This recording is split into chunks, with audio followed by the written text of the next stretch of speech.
So magandang umaga, ito po ang aking gawa. So short ano siya. So punta tayo sa gawa kong sa visuals. Open muna natin yung exam para gumana yung ating local host. Dapat nakastart yan. So nakastart na siya. So minimize na. Punta tayo sa Visual Studio na ginawa. So yung user registration form.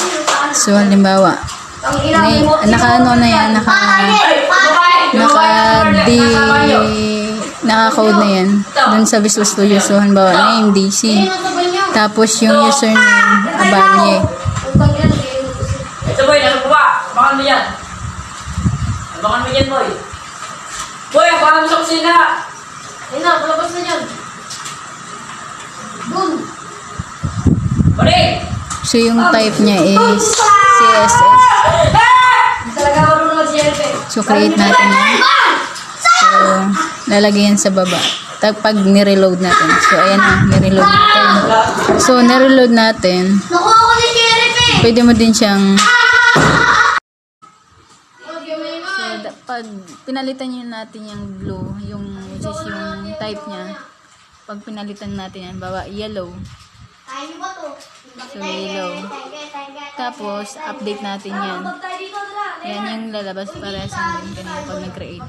So reload natin.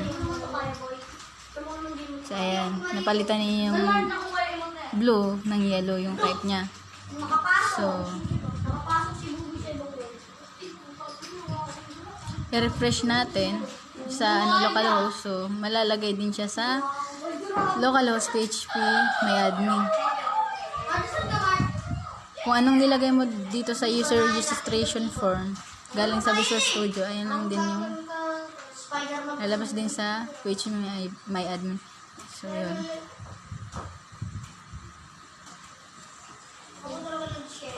So pwede mo din siyang i-delete dyan. Yan. Reload natin. So wala na siya.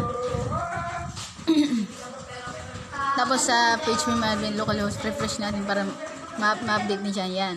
So wala na yung create natin. So ayun lang.